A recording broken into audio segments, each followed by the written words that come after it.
देखिए, कल जिस तरह की घटना हुई है, जिस तरह से मारपीट और हिंसा की वहाँ पर घटना हुई, बाहर के गुंडे बुलाए गए थे। हमने ऑलरेडी सभी लोगों की तस्वीरें आज ट्विटर पे भी शेयर की हैं। वो सभी लोग कल रात को कैलाश वर्मा, जो वहाँ के लोकल एमएलए हैं, उनके साथ बैठे हुए भी थे। वही लोगों ने सुबह गुंडागर्दी की और रात को कैलाश वर्मा के साथ बैठे थे।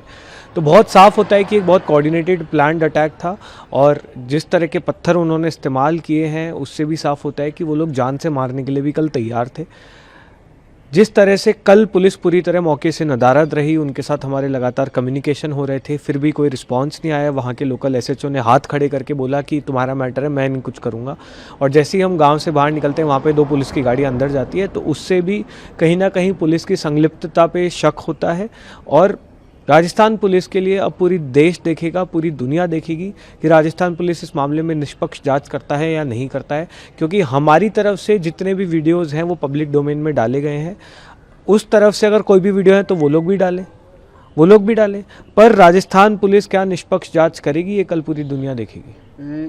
आप लोगों की तरफ से इस मामले में पुलिस में एफआईआर दर्ज करा गई, कुछ जानकारी आई आपको? हम लोगों की कल लीगल टीम वहाँ पर मौजूद थी। जिनके साथ मारपीट हुई वो लोग वहाँ पर मौजूद थे।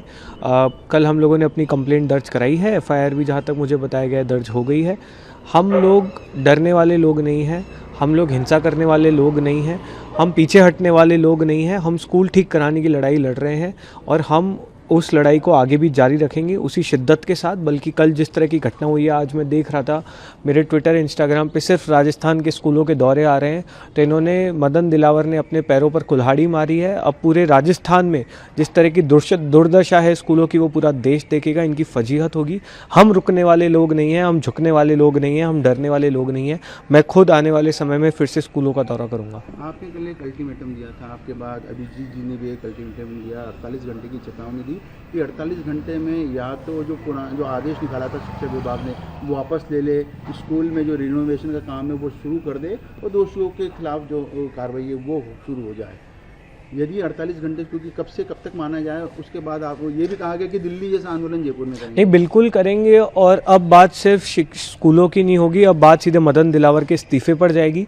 आप अपना काम ढंग से नहीं कर पाए हैं। आप राजस्थान के इतिहास में, राजस्थान नहीं पूरे देश के इतिहास में सबसे नकारा, नाकाबिल, भ्रष्ट शिक्षा मंत्री हैं। आपके पास एक कीर्तिमान नहीं है गिनाने के लिए कि आपने राजस्थान की शिक्षा व्यवस्था के लिए क्या किया।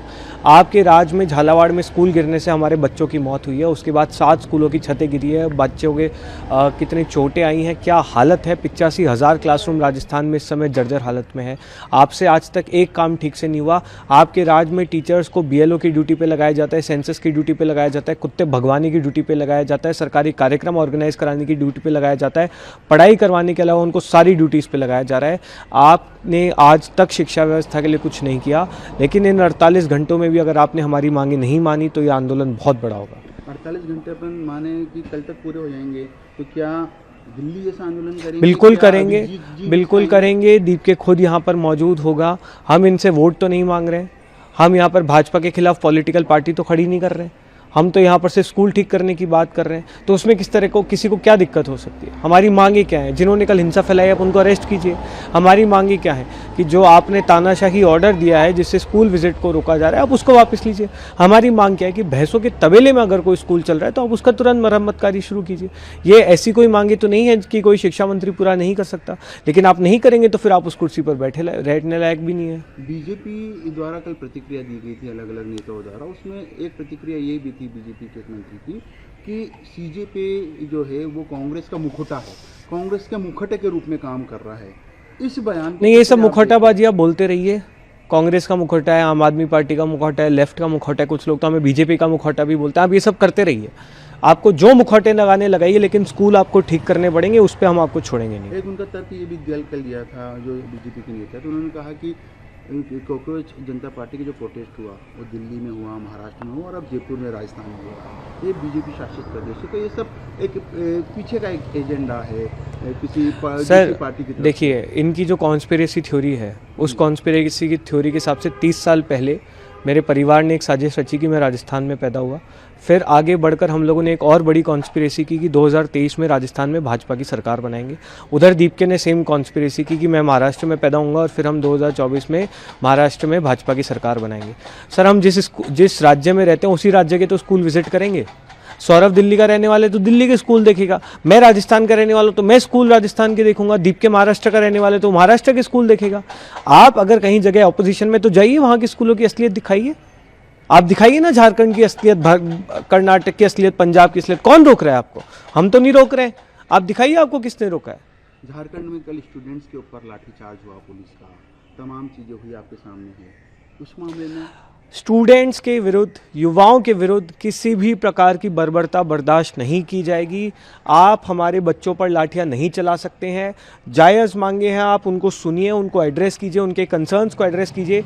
लेकिन किसी भी सरकार को, चाहे वो कोई भी राजनीतिक पार्टी से हो, अगर आपको लग रहा है कि आप मारपीट करके, गुंडागर्दी करके, बच्चों के साथ बर्बरता करके आप इससे बच सकते हैं, तो ये आपकी बहुत बड़ी भूल है। वहाँ पर भी जो सीजीपी है वो उन युवाओं के साथ खड़ी रहेगी। सर, हम पहले दिन से खड़े थे, आगे भी खड़े रहेंगे। हमारी टीम ने वहाँ पर ऑलरेडी स्कूल्स इंस्पेक्ट करना शुरू कर दिया है।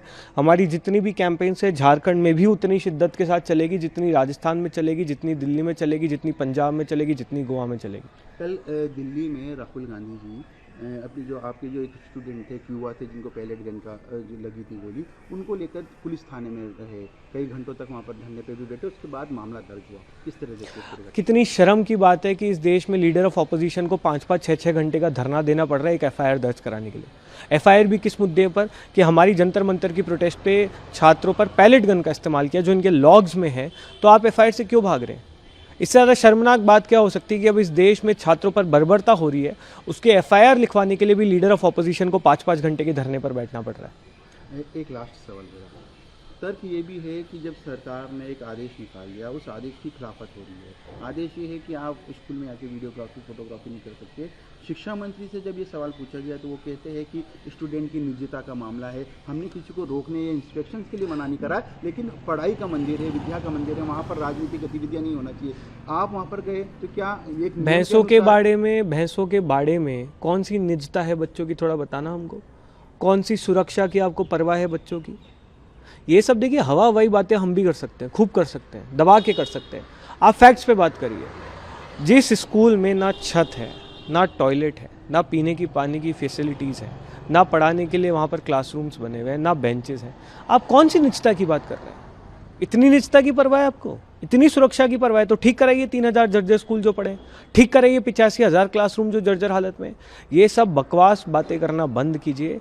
आपकी बहुत फजीहत हो रही है मदन दिलावर जी, थोड़ा कम बोलिए। जितना कम बोलेंगे देश के लिए उतना अच्छा है, राजस्थान के लिए उतना अच्छा है। वो हमारे राज्य की बेइज्जती हो रही है कि ऐसा शिक्षा मंत्री हमारे प्रदेश में है जिसको 10वीं और 10th सेम चीज़ें होती है ये नहीं पता है, जिसका काम सिर्फ आदिवासियों के डीएनए पर कमेंट करना है, जो महिलाओं के कपड़ों पर कमेंट करता है। और ऐसे शिक्षा मंत्री जितना कम बोलेंगे उतना अच्छा है।